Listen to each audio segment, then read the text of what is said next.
नमस्कार दोस्तों, मैं हितेश मिश्रा आप सभी का स्वागत करता हूं डिकोड एग्जाम के डेली करंट अफेयर्स प्रोग्राम में।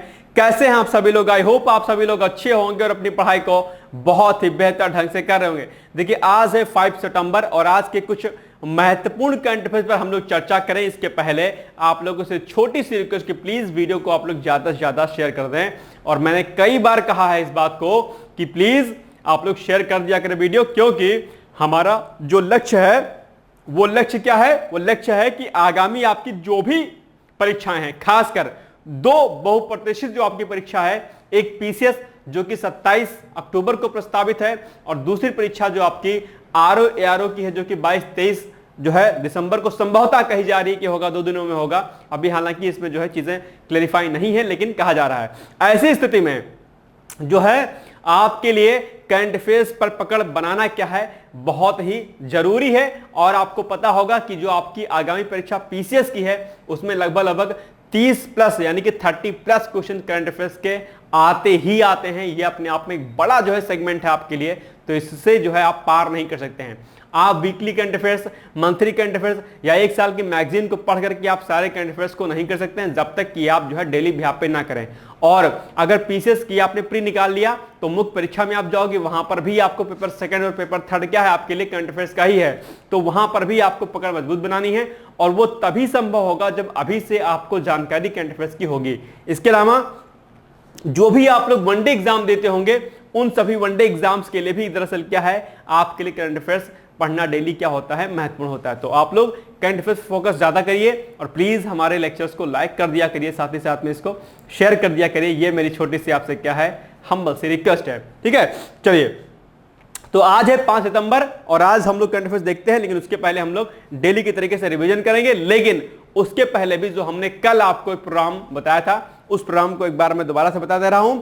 वीडियो के माध्यम से एक मेंटरशिप प्रोग्राम डिकोड लेके आया है। आपकी तैयारी, अगर आपको आरओ एआरओ पर फोकस बहुत ज्यादा होगा, अगर आपको लगता है कि आरओ आपके लिए क्या है, आपके लिए सिलेक्शन का एक द्वार है, तो आप उसकी तैयारी को धार दे सकते हैं इस प्रोग्राम के माध्यम से। Video RO ARO prelims 2024 video test series के नाम से यह प्रोग्राम चलेगा। आपका 7000 प्रश्नों के माध्यम से पूरे पाठ्यक्रम का क्या किया जाएगा, रिवीजन कराया जाएगा। और जो भी वर्तमान ट्रेंड आपका होगा उसके अकॉर्डिंग जो है आपको क्वेश्चंस दिए जाएंगे पीडीएफ के फॉर्म में। ठीक है, 3 टाइम्स इसका क्या किया जाएगा, रिवीजन भी आपको कराया जाएगा। आप लोग को पता ही होगा सब कुछ। ठीक है, solved unsolved PDF of every test. ठीक है, 4000 प्रश्नों का डिटेल्स वीडियो सॉल्यूशन दिया जाएगा, 15 फुल टेस्ट दिया जाएगा। ठीक है, 3000 क्वेश्चन जिसमें क्या होंगे, सम्मिलित होंगे और with descriptive solutions in PDF file, यानी कि पूरी व्याख्यात्मक हल मिलेगा आपको पीडीएफ के फॉर्म में। ये अपने आप में अच्छी बात है। और दूसरी अच्छी बात क्या है कि ये क्वेश्चन सारे के सारे क्या होंगे भाई साहब, बाइलिंगुअल होंगे, अर्थात इंग्लिश और हिंदी दोनों में होंगे। तो ये प्रोग्राम आपके लिए क्या है, प्रैक्टिस करने के लिए बहुत महत्वपूर्ण है।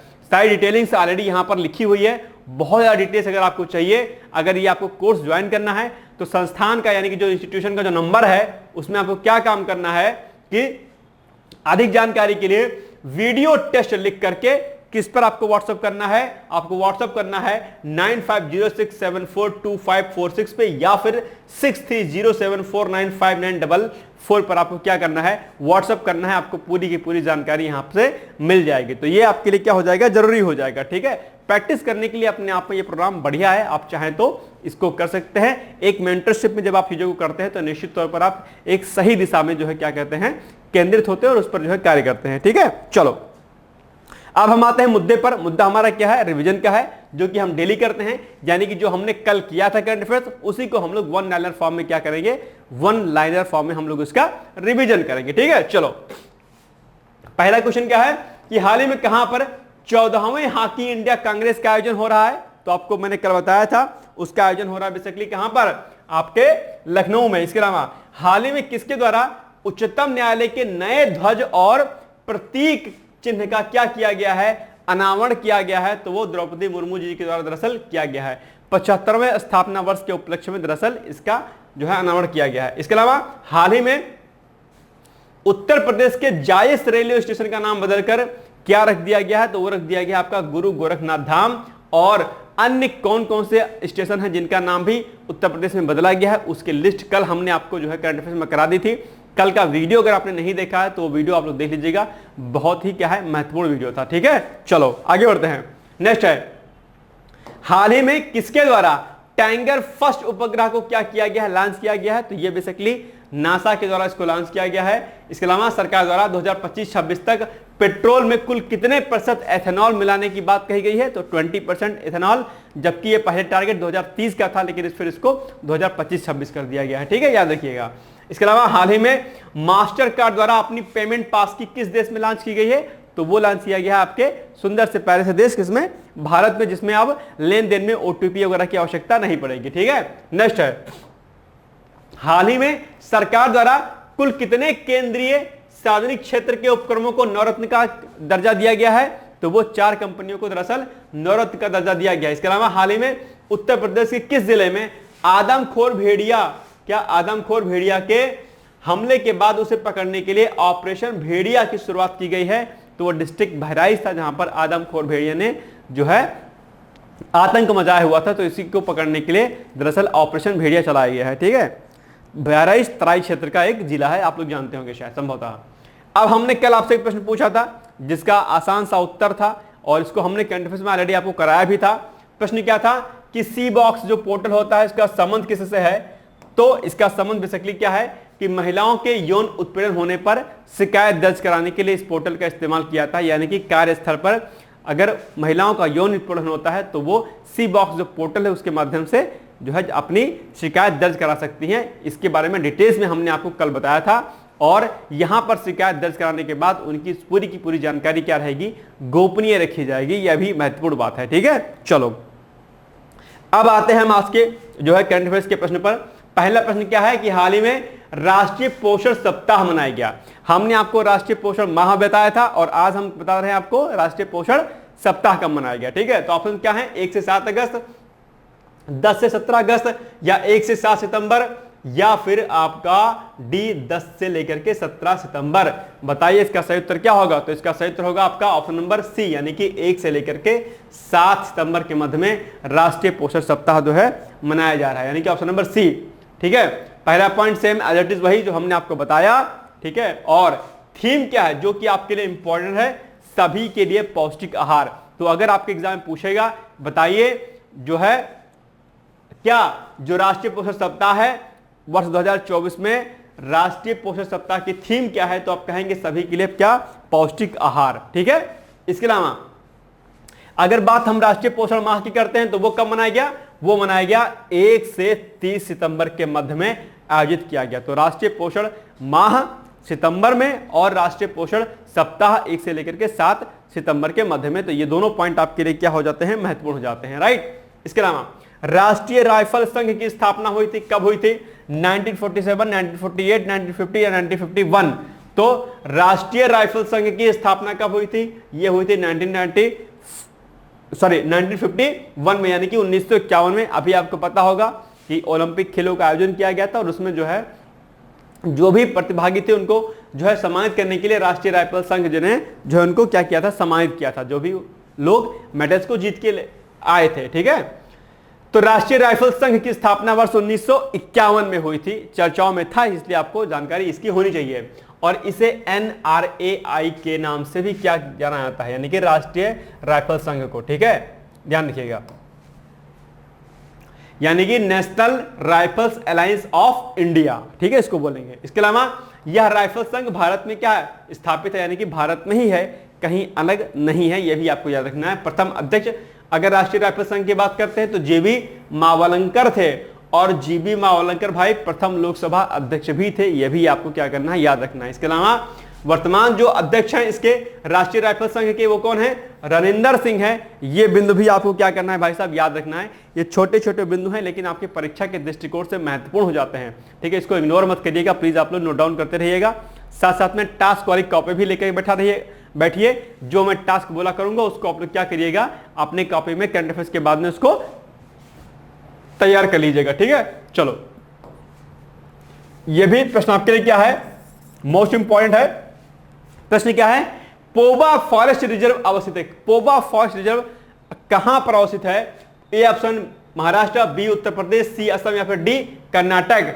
तो तो इसका जो सही उत्तर होगा वो हो जाएगा आपका असम, यानी कि option number C is the right answer. लेकिन अब बात करते हैं कि भाई साहब पोबा जो ये है, क्या पोबा फॉरेस्ट रिजर्व ये चर्चाओं में क्यों है? तो इसे बेसिकली क्या किया गया है, चर्चाओं में इसलिए है क्योंकि अभी क्या है कि असम सरकार द्वारा यह घोषणा की गई है कि पोबा फॉरेस्ट रिजर्व को वन्य जीव अभ्यारण्य के रूप में क्या किया जाएगा, अधिसूचित किया जाएगा। किसके रूप में? वन्य जीव अभ्यारण्य के रूप में अधिसूचित किया जाएगा। ऐसे प्रश्न आपके एग्जाम में अक्सर पूछे जाते हैं। अगर कोई नेशनल पार्क, कोई फॉरेस्ट रिजर्व कुछ भी अगर चर्चाओं में है और उसको किसी अन्य उसमें कन्वर्ट किया जा रहा है तो वो प्रश्न आपके एग्जाम के लिए क्या हो जाता है, महत्वपूर्ण हो जाता है। और वो पर्टिकुलर नेशनल पार्क या फॉरेस्ट रिजर्व किस जगह पर अवस्थित है वो प्लेस भी आपके लिए क्या हो जाता है, महत्वपूर्ण हो जाता है। तो पोबा फॉरेस्ट रिजर्व कहां पर है भाई साहब? पोबा फॉरेस्ट रिजर्व आपका है असम में, याद रखिएगा, ठीक है। और उसको असम सरकार ने वन्य जीव अभ्यारण्य के रूप में घोषित किया, ठीक है। चलो आगे। और ये बेसिकली क्या है, असम के धेमाजी जिले में अवस्थित है। ये फैक्ट भी आपके लिए क्या हो जाता है, इंपॉर्टेंट हो जाता है। तो कई बार क्या होगा, बहुत अंदर की चीज पूछ लेता है, यानी अंदर की चीज इन द सेंस कि उसके बहुत ही डीप में जाकर के, तो ये भी आपको याद रखना है, यानी कि असम के धेमाजी जिले में दरअसल ये अवस्थित है। नेक्स्ट है, हाल ही में किस देश को ब्रिक्स न्यू डेवलपमेंट बैंक के नए सदस्य के रूप में मान्यता प्रदान की गई है? यह प्रश्न भी आपके लिए क्या है, इंपॉर्टेंट है। देखो एक बात ध्यान रखना, मैंने कई बार बोला है, मैं फिर से इस बात को दोहरा दे रहा हूं कि मेरे द्वारा कराए गए सभी प्रश्न क्या होते हैं, इंपॉर्टेंट होते हैं। अनर्गल, अनवांटेड, अननेसेसरी करंट अफेयर्स मैं नहीं कराता हूं, भले ही कम कराता हूं, 8 ही क्वेश्चन होते हैं, लेकिन वो आपके एग्जाम के लिए वेरी वेरी मोस्ट इंपॉर्टेंट होते हैं। लेकिन साथ ही साथ में जिस प्रश्न को मैं कहा करूं कि भाई साहब ये प्रश्न आपके लिए इंपॉर्टेंट है, दैट मीन्स कि उस प्रश्न को आपको बिल्कुल भी भूलना नहीं है। वो प्रश्न समझ लीजिए आपके लिए क्या है, बहुत ही महत्वपूर्ण है। तो जैसे अगर मैं कहूं कि ये इंपॉर्टेंट है तो ऐसे प्रश्न को आपको बिल्कुल भी क्या करना है, भूलना नहीं है, याद रखिएगा, ठीक है। चलो, तो बताना है आपको कि अभी हाल ही में किस देश को ब्रिक्स न्यू डेवलपमेंट बैंक के नए सदस्य के रूप में मान्यता प्रदान की गई है? तो पाकिस्तान, नेपाल, अमेरिका या फिर अल्जीरिया? तो इसका जो सही उत्तर है भाई साहब वो हो जाएगा आपका ऑप्शन नंबर डी, अर्थात अल्जीरिया क्या हो जाएगा, इसका सही उत्तर हो जाएगा, याद रखिएगा, ठीक है। चलो आइए इसकी व्याख्या देखते हैं हम लोग फटाफट। तो हाल ही में अल्जीरिया को ब्रिक्स न्यू डेवलपमेंट बैंक, जिसको हम लोग क्या बोलते हैं, एनडीबी भी बोलते हैं, के नए सदस्य के रूप में मान्यता प्रदान की गई है। इसके अलावा इसकी घोषणा कहां पर की गई है, दक्षिण अफ्रीका के केप टाउन में की गई थी। तो यह बिंदु भी आपको याद रखना है। इसके अलावा एनडीबी के जो प्रमुख हैं वर्तमान में कौन है भाई साहब, वो हैं डिल्मा रूसेफ। ये भी आपके इंपॉर्टेंट है, यानी कि इसको भी आप लोग क्या करिएगा, इस पॉइंट को आप लोग क्या करिएगा, टिक लगा लीजिएगा, इंपॉर्टेंट है। या फिर आप स्टार भी बना सकते हैं, कुछ भी जहां आपको लगे कि ये पॉइंट इंपॉर्टेंट है तो आप वहां पर क्या करिए, स्टार बना लिया करिए ऐसे, ठीक है। चलो, ब्रिक्स न्यू डेवलपमेंट बैंक की स्थापना वर्ष 2014 में की गई थी। यह भी इंपॉर्टेंट है, तुरंत फट से यहां पर क्या करिए, यहां पर भी आप लोग क्या करिए, स्टार लगा लीजिए, यानी कि यह प्रश्न भी आपके लिए महत्वपूर्ण हो जाता है। इसके अलावा 2024 में ब्रिक्स शिखर सम्मेलन की मेजबानी रूस के द्वारा की जा रही है। Very very most important fact है आपके लिए, इसको नोट डाउन कर लीजिएगा, ठीक है। और 2024 में ब्रिक्स का 16वां शिखर सम्मेलन होगा। कौन सा होगा, 16वां सम्मेलन, ठीक है। ये 16वां होगा और मेजबानी कौन करेगा, रूस करेगा। और ब्रिक्स के बारे में आप लोग को ऑलरेडी जानकारी होगी, अगर नहीं जानकारी है ब्रिक्स के बारे में तो ध्यान रखिए। ब्रिक्स में कौन कौन से देश होंगे, 5 देशों का समूह है ये।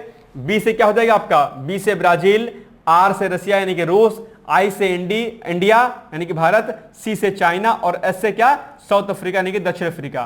तो इन 5 देशों का समूह क्या है, ब्रिक्स है, याद रखिएगा आप लोग, ठीक है। चलो नेक्स्ट है, पॉलीग्राफ टेस्ट का संबंध है। बहुत आसान है पॉलीग्राफ का टेस्ट। अक्सर आप लोगों ने मूवीज में देखा होगा कि पॉलीग्राफ टेस्ट जो है कराया जाता है पुलिस अधिकारियों के द्वारा। किसका, जो व्यक्ति आरोपित होता है, जो चोर टाइप का होता है या किसी अपराध में दोषी पाया गया व्यक्ति होता है, उसका पॉलीग्राफ टेस्ट कराया जाता है। तो अभी चर्चाओं में है। चर्चाओं में पॉलीग्राफ टेस्ट क्यों है, क्योंकि अभी कोलकाता रेप केस हुआ था और उसमें आरोपियों की क्या कराई जा रही है, पॉलीग्राफ टेस्ट कराई जा रही है। इसीलिए पॉलीग्राफ टेस्ट के बारे में आपको जानकारी होनी चाहिए। बहुत सारे नए स्टूडेंट होंगे जिनको शायद नहीं पता होगा पॉलीग्राफ। जैसे आप अगर काफी टाइम से तैयारी कर रहे होंगे तो आपको तो पता होगा, लेकिन कई लोगों को नहीं पता होगा, तो चर्चाओं में ही इसलिए ध्यान रखिएगा। तो पॉलीग्राफ टेस्ट का संबंध किससे है, झूठ की जांच करने के लिए। यानी कि उसमें क्या होता है, जब पॉलीग्राफ जब टेस्ट होता है तो प्रॉपर तरीके से उसमें कई सारी चीजें देखी जाती हैं कि आपका पल्स रेट कितना है, हार्ट बीट कितनी हो रही है, ठीक है, बाकी आपका जो फंक्शन बॉडी का है वो कितना काम कर रहा है, ब्रेन सिस्टम किस तरीके से काम कर रहा है, आपका कन्वर्सेशन आप बोल कैसे रहे हो। तो ये सारी चीजें दरअसल क्या की जाती है, काउंट की जाती हैं, और उसी के आधार पर ये कहा जाता है कि दरअसल ये जो व्यक्ति है क्या है, झूठ बोल रहा होता है। जैसे अगर आप जनरली अगर आप किसी से पूछे किसी का जांच करने के लिए, तो फॉर एग्जांपल कोई ए नाम का व्यक्ति है, ठीक है, और आप कौन है, बी नाम के व्यक्ति हैं। आप बी नाम के व्यक्ति ने इसने कोई चोरी कर लिया आपके घर में या कोई सामान निकाल लिया, तो आप इससे तुरंत एकदम से पूछोगे क्या तूने चोरी की।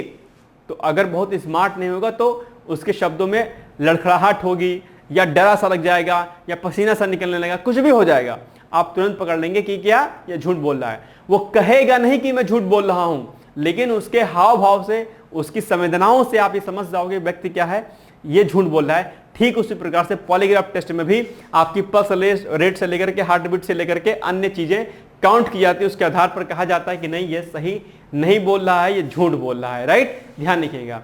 हालांकि पॉलीग्राफ टेस्ट को लेकर के अलग अलग लोगों की अलग अलग राय है, कुछ लोग इसको सही मानते हैं, कुछ लोग इसको कहते हैं कि सही होता है, कुछ लोग कहते हैं कि ये सही नहीं होता है, ठीक है, ध्यान रखिएगा। और इसके अलावा नार्को टेस्ट भी कराया जाता है झूठ जानने के लिए, तो नार्को टेस्ट आपने सुना होगा, नार्को टेस्ट भी कराया जाता है, ठीक है। तो इसका ऑप्शन नंबर ए क्या हो जाएगा, इसका राइट आंसर हो जाना है, यानी कि पॉलीग्राफ टेस्ट का संबंध किससे है, झूठ के जांच करने से है, ठीक है। तो पहला point same as it is वही जो हमने आपको बताया कि पॉलीग्राफ टेस्ट का संबंध झूठ की जांच करने से है। और हाल ही में कोलकाता रेप केस के मामले में सीबीआई ने पॉलीग्राफ टेस्ट किया, किसने, सीबीआई ने, ठीक है, याद रखिएगा। और झूठ पकड़ने के लिए बेसिकली नार्को टेस्ट और ब्रेन मैपिंग जैसे टेस्ट भी कराए जाते हैं, यह भी आपको जानना महत्वपूर्ण था। इसके अलावा नेक्स्ट क्वेश्चन है, स्टार्टअप और ग्रामीण उद्यमों के लिए कृषि कोर्स एग्रीश्योर और कृषि निवेश पोर्टल का शुभारंभ किसके द्वारा किया गया है। चार ऑप्शन दिए गए आपके सामने। पहला ऑप्शन शिवराज सिंह चौहान, दूसरा ऑप्शन नरेंद्र मोदी जी, तीसरा ऑप्शन अमित शाह जी, या फिर डी इनमें से कोई नहीं। तो इसका जो सही उत्तर होगा वो हो जाएगा आपका ऑप्शन नंबर ए, यानी कि शिवराज सिंह चौहान ने दरअसल इस पोर्टल का क्या किया है, शुभारंभ किया है, याद रखिएगा, ठीक है। आइए व्याख्या देखते हैं इसकी हम लोग। सेम पॉइंट वही कि हाल ही में शिवराज सिंह चौहान के द्वारा स्टार्टअप और ग्रामीण उद्यमों के लिए कृषि कोष यानी कि एग्रीश्योर और कृषि निवेश पोर्टल का क्या किया है, शुभारंभ किया है, ठीक है। इसके अलावा कृषि अवसंरचना निधि AIEF उत्कृष्टता पुरस्कार भी दरअसल क्या किया गया है, प्रदान किया जाएगा इसमें, ठीक है। इसी में यह पुरस्कार सर्वश्रेष्ठ प्रदर्शन करने वाले बैंकों और राज्यों को विभिन्न वर्गों में प्रदान किए जाएंगे, ठीक है। तो ये पॉइंट भी कुछ एक इंपॉर्टेंट है। हालांकि पहला वाला फैक्ट जो है आपके लिए, ये वाला फैक्ट आपके लिए क्या है, इंपॉर्टेंट है। कई बार जो भी पोर्टल चर्चाओं में होते हैं, उन पोर्टल का जो उद्घाटन किया जाता है तो पूछ लेता है कि ये पोर्टल का उद्घाटन किसने किया और ये इन पोर्टल का संबंध किससे है, यानी कि पोर्टल का उद्देश्य क्या है, किस लिए इसको लॉन्च किया गया है। तो दोनों जानकारी आपको बेसिकली होनी चाहिए, ठीक है। चलो आगे बढ़ते हैं हम लोग। नेक्स्ट है, हाल ही में केंद्र सरकार द्वारा 23वां विधि आयोग का गठन किया गया है, इसका कार्यकाल कब तक का है। Very very most important questions for your examination. ये कुछ इस प्रकार के प्रश्न होते हैं जिसको लगता है कि ये आउट टाइप का क्वेश्चन है, पेपर आउट टाइप का, यानी कि ऐसे प्रश्न पूरी संभावना होती है जो आपके एग्जाम में पूछी जाती है। विधि आयोग से प्रश्न कई बार आपके एग्जाम में पूछा गया है, याद रखिएगा, ठीक है। तो विधि आयोग का जो गठन बेसिकली क्या होना है, राष्ट्रपति करते हैं, और इसमें बेसिकली अलग अलग सदस्य होते हैं जो कि सुप्रीम कोर्ट के और हाई कोर्ट के क्या होते हैं, इसमें रिटायर्ड न्यायाधीश होते हैं, ठीक है। तो हाल ही में केंद्र सरकार द्वारा 23वें विधि आयोग का गठन किया गया है। पूछा कि इसका कार्यकाल कब तक का होगा, 2026 तक, 27 तक, 2028 तक या फिर 2029 तक। तो इसका सही उत्तर क्या होगा, फटाफट आप लोग जरा सोच के बताइए, बहुत ही मोस्ट इंपॉर्टेंट क्वेश्चन है आपके एग्जाम के लिए। तो इसका जो सही उत्तर होगा वो हो जाएगा आपका ऑप्शन नंबर क्या, बी, यानी कि 2027 तक बेसिकली क्या है इसका जो है कार्यकाल रहेगा। और आइए हम इसकी व्याख्या देखते हैं फटाफट, ठीक है। तो हाल ही में केंद्र सरकार द्वारा 23वें विधि आयोग का गठन किया गया है, इसका कार्यकाल 2027 तक होगा। एक बात ध्यान रखिएगा कि यह संवैधानिक संस्था नहीं है। कई बार आपके एग्जाम में यही प्रश्न पूछ लेगा कि निम्नलिखित में से कौन संवैधानिक संस्था है, कौन सी नहीं है। तो अलग अलग संस्थाओं के नाम लिख लेगा, तो ध्यान रखिएगा कि यह संवैधानिक संस्था नहीं है, इसके गठन बाद में किया गया था, ठीक है। तो ये फैक्ट भी आपके लिए जानना जरूरी था। इसके अलावा आयोग के कार्यकाल की बात करते हैं तो 1 सितंबर 2024 से, यानी कि कार्यकाल इसका शुरू हो गया है, तो 1 सितंबर 2024 से 31 अगस्त 2027 तक, यानी कि 3 साल तक की अवधि के लिए दरअसल इनका जो है क्या होगा, कार्यकाल चलेगा। ठीक है, याद रखिएगा। इसके अलावा आयोग में एक पूर्णकालिक अध्यक्ष और सदस्य सचिव सहित क्या होंगे, 4 अन्य मेंबर्स इसमें क्या होंगे, पार्टिसिपेट करेंगे। ठीक है, इसके अलावा एक फैक्ट और देखिए कि 22वें विधि आयोग के अध्यक्ष कौन थे, ऋतुराज अवस्थी थे।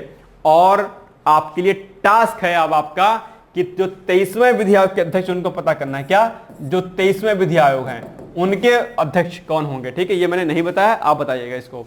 ठीक है, इसके अलावा भारत के स्वतंत्रता के पश्चात वर्ष 1955 में पहले विधि आयोग का गठन किया गया था, याद रखिएगा। हो सकता है आपसे यही प्रश्न पूछ ले कि प्रथम विधि आयोग का गठन कब किया गया था, तो आप कहेंगे 1955 में। ठीक है, और जिसके अध्यक्ष कौन थे, एमजी सीतलवाड़ थे उसके अध्यक्ष, यानी कि जब पहली बार विधि आयोग का गठन किया गया था तो प्रथम विधि आयोग के अध्यक्ष कौन थे, एमसी सीतलवाड़ थे। ठीक है, याद रहेगा। चलो आगे बढ़ते हैं हम लोग। नेक्स्ट है लैब मित्र पहल को कहां शुरू किया गया था, लखनऊ में, वाराणसी में, नई दिल्ली में, इंदौर में। तो ये लैब मित्र पहल बेसिकली वाराणसी में शुरू किया गया था। और आप कहेंगे कि सर ये लैब मित्र जो पहल है वो क्या है, तो आप लोग को जब कभी आप लोग को कोई बीमारी होती होगी या आपके किसी रिलेटिव्स को होती होगी तो आप लोग टेस्ट कराने जाते हो, अलग अलग पैथोलॉजी लैब जाते हो, वहां पर लाइन लगानी पड़ती है। सरकारी अस्पताल में भी ऐसा होता है। तो जो प्रशासन था वहां पर जो है ये प्रोग्राम शुरू किया गया था लैब मित्र, यानी कि जिसमें आपको कोई भी टेस्ट कराना होगा तो आपको लाइन नहीं लगानी पड़ेगी। आप लोग जो है रजिस्ट्रेशन करिए, जांच आपकी होगी, उसके आधार पर फिर आपको रिपोर्ट जो है आपके फोन पर भी मिल जाएगी, आपको बार बार नहीं जाना पड़ेगा। कई बार क्या होता है कि आप जो है पैथोलॉजी लैब में जाते हो, एक बार जाते हो तो क्या करते हो, जांच कराते हो, फिर आप घर चले आते हो क्योंकि रिपोर्ट आने में टाइम लगता है, तो फिर जाते हो रिपोर्ट लाने।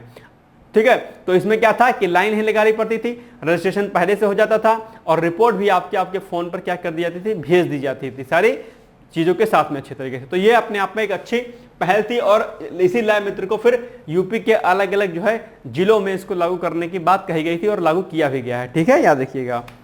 तो पॉइंट वही है सेम जो हमने आपको बताया कि लैब मित्र पहल को वाराणसी में वर्ष 2024 में शुरू किया गया था। और इस पहल को बेसिकली क्योंकि चर्चाओं में क्यों है, तो चर्चाओं में इसलिए है क्योंकि अभी हाल ही में इस पहल को मुंबई में आयोजित राष्ट्रीय ई गवर्नेंस सम्मेलन 2024 में राष्ट्रीय ई गवर्नेंस गोल्ड अवार्ड, क्या राष्ट्रीय ई गवर्नेंस गोल्ड अवार्ड से क्या किया गया, इसको सम्मानित किया गया, क्योंकि ये अपने आप में ई गवर्नेंस को स्थापित करने में महत्वपूर्ण भूमिका निभाई थी। यह पुरस्कार प्रशासनिक सुधारों, सिंपल सी बात है भाई, प्रशासनिक सुधार ही तो था ये, तो यह पुरस्कार प्रशासनिक सुधारों और ई गवर्नेंस में जिला स्तरीय पहल के लिए दिया गया। ई गवर्नेंस का भी पार्ट है क्योंकि सिंपल सी बात है इसमें रिपोर्ट वगैरह क्या है आपके फोन पर प्रोवाइड कर दी जाती है, तो यह भी क्या है, it's part of e governance. और गवर्नेंस और ई गवर्नेंस दोनों आपके एग्जाम के लिए भाई साहब क्या है, इंपॉर्टेंट है, आपके पेपर सेकंड का पार्ट है गवर्नेंस का। तो आज आपके लिए टास्क है कि मुख्य परीक्षा के लिए आप लोग क्या तैयार करिएगा, आप लोग तैयार कर लीजिएगा गवर्नेंस का टॉपिक, क्या गवर्नेंस का, GOVERNENCE, गवर्नेंस, गवर्नेंस को रेडी कर लीजिएगा। ठीक है, और गुड गवर्नेंस का कॉन्सेप्ट आप लोगों ने सुना होगा, जिसको हम लोग क्या बोलते हैं, गुड गवर्नेंस के लिए क्या है, गुड गवर्नेंस के जरूरी है कि अकाउंटेबिलिटी एंड ट्रांसपेरेंसी का होना बहुत जरूरी है। यानी कि accountability and transparency is the key of good governance, right. और ये आपके एग्जाम में पूछता है गुड गवर्नेंस कैसे स्थापित हो सकता है। और ई गवर्नेंस का कॉन्सेप्ट क्योंकि नया है तो ई गवर्नेंस पर भी क्या है आपके प्रश्न आपकी परीक्षा में पूछा जाता है। तो ई गवर्नेंस और गवर्नेंस टॉपिक आप लोग याद कर लीजिएगा, आपके सामान्य धन यूपीएससी और यूपीएससी के पेपर सेकंड का ये पार्ट है। ठीक है, महत्वपूर्ण है, प्रश्न एक ना एक आता ही आता आपके मुख्य परीक्षा में। तुरंत इसको टास्क वाली कॉपी में नोट डाउन करिए और करंट अफेयर्स क्लास के बाद इसको रेडी कर लीजिएगा। ठीक है, चलो अब आज आपके लिए अभ्यास प्रश्न है जिसका उत्तर आप लोग को देना है बेसिकली। ठीक है, अभ्यास प्रश्न क्या है कि राष्ट्रीय पोषण सप्ताह किस महीने मनाया गया, राष्ट्रीय पोषण सप्ताह किस महीने मनाया गया, अगस्त माह में, जुलाई में, सितंबर में, अक्टूबर में। और बहुत ही कॉमन क्वेश्चन है, इसका उत्तर आज ही हमने आपको बताया है और मुझे उम्मीद है कि आप जो है इसका उत्तर ज्यादा से ज्यादा देंगे और जो है इसके अलावा जो मैं टास्क देता हूं उस टास्क को भी आप लोग पूरा करेंगे। इसके अलावा वीडियो के अंत में मैं मुख्य परीक्षा का अभ्यास प्रश्न भी देता हूं, वो भी आपके लिए क्या हो जाता है, जरूरी हो जाता है, उसकी भी आप लोग प्रैक्टिस किया करिए। ठीक है भाई साहब, मैं देता हूं आपको प्रैक्टिस करने के लिए, अगर नहीं लिखते होंगे तो बता दीजिएगा, मैं फालतू मेहनत नहीं करूंगा, मैं नहीं दूंगा प्रश्न। तो अगर मैं देता हूं तो आपसे उम्मीद करता हूं मैं कि आप जो है घर पे उसको लिखते होंगे। आप चाहें तो अगर टाइपिंग स्पीड अगर आपकी अच्छी है तो कमेंट बॉक्स में आप जो है ज्यादा नहीं लेकिन हाँ आप थोड़ा बहुत यानी कि 50-60 वर्ड अगर आप टाइप कर सकते हैं तो कमेंट बॉक्स में आप टाइप कर दिया करिए। उससे क्या होगा कि मुझे आइडिया लग जाएगा कि दरअसल आप लोग को नॉलेज है या नहीं है। तो पहले तो आप लोग को इसका उत्तर देना है और लास्ट में जो हमने ये प्रश्न आपसे पूछा है कि प्रधानमंत्री जनमन योजना क्या है, विस्तार पूर्वक समझाइए। अब इसको आपको 150 वर्ड्स में क्या करना है, लिखना था, लेकिन आप 150 वर्ड्स तो कमेंट बॉक्स में टाइप नहीं कर पाओगे, इमेज सेंड नहीं होती है। तो आप लोग क्या काम करो, ज्यादा से ज्यादा आप 50-60 अगर वर्ड्स अगर आप टाइप कर सकते हो तो टाइप करके मुझे भेज दिया करो। इससे क्या होगा, आप आपके 50-60 शब्दों के आधार पर ही मैं ये जान जाऊंगा कि आप सही लिख रहे हो, गलत लिख रहे हो, या आपकी दिशा और दशा कैसी है। ठीक है, तो आप लोग कोशिश करिए कि अगर आप टाइप कर पाए, या एक काम क्या करिए, एक आसान तरीका मैं आपको बताता हूं, कमेंट बॉक्स में जाइए और शायद वहां पर टाइप वाले ऑप्शन में जब जाइएगा तो शायद जो है वॉइस रिकॉर्ड का आएगा ऑप्शन, वॉइस रिकॉर्ड वाला वहां पर करिए तो वॉइस आप जो है क्या करेंगे, रिकॉर्ड करेंगे और वो आपके शब्दों में आ जाएगा। ठीक है, तो वो आसान है, आप ऐसा भी कर सकते हैं। ठीक है, इसके प्रैक्टिस प्लीज आप लोग क्या करिए, क्योंकि ध्यान रखिएगा कि पीसीएस प्री में सिलेक्शन लेना ही क्या है, बहादुरी नहीं है। प्री में सिलेक्शन भले ही आपका ना हो, कोई दिक्कत नहीं है, लेकिन ध्यान रखना कि अगर प्री में सिलेक्शन होता है तो ध्यान रखिएगा कि फिर ना आपका मेंस रुके और ना आपका इंटरव्यू रुके, ध्यान रखिएगा। और ये तभी संभव है जब प्री के पहले पहले आपकी मेंस की तैयारी हो गई होगी, और ये होगी तभी भाई साहब जब आप उत्तर लेखन कार्यक्रम करोगे, जो कि आपको फ्री ऑफ कॉस्ट कराया जा रहा है, जिसके लिए आप अलग अलग कोचिंग में पैसा देते हो। ठीक है, यहां पर मैं आपको फ्री प्रैक्टिस करवा रहा हूं और बताता भी हूं कि क्या क्या चीजें हैं इसमें करनी होती हैं, तो आप लोग करो। और एक महत्वपूर्ण बात मैं और बता दूं कि अगर आपका फोकस यूपी पीसीएस एग्जाम है, क्या यूपी पीसीएस का एग्जाम है, ठीक है, या यूपीएससी है, ठीक, या फिर आरएएस का एग्जाम है, एमपी पीसीएस का एग्जाम है, बिहार पीसीएस का एग्जाम है, तो जो सबसे महत्वपूर्ण चीज है भाई साहब वो ये है आपकी मेंस की तैयारी। क्या, मेंस की तैयारी। और मेंस में सबसे महत्वपूर्ण क्या, राइटिंग प्रैक्टिस। ध्यान रखिएगा, बच्चे यही नहीं करते हैं। दिल्ली जैसे शहरों में, बड़ी बड़े संस्थानों में, आप लोग नाम सभी का जानते होंगे, विजन से लेकर दृष्टि से लेकर के अलग अलग संस्थान हैं जहां बच्चे पढ़ते हैं। ठीक है, संस्थान अपनी तरफ से बहुत मेहनत करते हैं बच्चों के पीछे, कोई दिक्कत नहीं है, कोई डाउट नहीं है, लेकिन बच्चे फिर बाद में मेहनत नहीं करते हैं। वो अगर कोचिंग संस्थान टेस्ट सीरीज ऑर्गेनाइज कराता है तो ना उसको देने जाते हैं और ना ही वो खुद से कभी लिखने की प्रैक्टिस करते हैं कि कम से कम 20 क्वेश्चन जो है 3 घंटे लिख के बैठ के देखें, या डेली भी प्रैक्टिस 1-2 प्रश्न की नहीं करते हैं। अगर डेली भी प्रैक्टिस अगर आप 1-2 प्रश्न करते रहेंगे तो भी आपके लिए क्या होगा, फायदेमंद होगा। ध्यान रखिएगा कि अगर आप पीसीएस की तैयारी कर रहे हो, यूपीएससी की तैयारी कर रहे हो, और अगर आपने आंसर राइटिंग शुरू नहीं किया है तो ध्यान रखिएगा कि आपकी तैयारी सीधे तौर पर जीरो पे ही है। आप प्री पढ़ पढ़ के पगला गए हो, घटना चक्र आप पढ़ पढ़ के पगला गए हो, कोई मतलब नहीं है जब तक कि आपका मुख्य परीक्षा का सिलेबस नहीं रेडी होगा और अगर आपने उत्तर लेखन नहीं शुरू किया होगा। मेंस का सिलेबस भी कंप्लीट है और अगर आपका आंसर राइटिंग अगर आपने शुरुआत नहीं की है तो आपकी तैयारी शून्य मानी जाएगी, माइनस में मानी जाएगी, और फिर ऐसी स्थिति में आपका सिलेक्शन कतई नहीं हो सकता। ध्यान कर लीजिएगा। इसलिए मैं बार बार कहता हूं, जो मैं प्रश्न देता हूं भाई साहब प्लीज, जो है मेरा मुंह सूख जाता है बकते बकते, आपसे कहते कहते रिक्वेस्ट करते करते प्रैक्टिस क्या करो।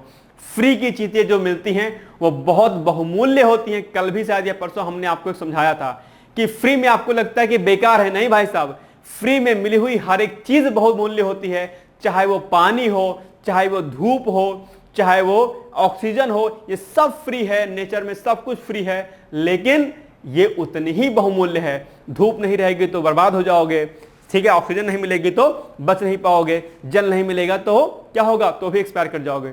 तो फ्री में सब चीजें दी जा रही हैं, फ्री में क्वेश्चन दिया जा रहे हैं और फ्री में दिया जा रहे हैं। That means it's very very important for your future और important for your examination. I hope you understand what I am saying to you. Okay, now ठीक है, फिर बाकी हम लोग सब चीजें आपको समझा दिए कि भाई साहब इसको प्रैक्टिस आप लोग करो। बाकी हम लोग मिलेंगे कल एक नए सेशन के साथ, एक नए वीडियो के साथ। आप लोग प्लीज वीडियो को ज्यादा से ज्यादा शेयर कर दिया करिए। डेली मॉर्निंग में हमारी करंट अफेयर्स क्लास जो है आती है। कल थोड़ा सा डिले हो गया था, कुछ टेक्निकल प्रॉब्लम आ गई थी, लेकिन बाकी दिनों में आपको डेली मॉर्निंग में 8 AM पर क्लास आपको मिल जाया करती है। ठीक है, मिलेंगे कल हम लोग। तब तक आप लोग पढ़ते रहिए, मस्त रहिए। वीडियो को प्लीज आप लोग शेयर जरूर कर दीजिएगा और लाइक भी कर दीजिएगा। ठीक है, फिर तब तक के लिए जय हिंद, जय Bharat. Thank you so much. Bye bye, take care, all the best.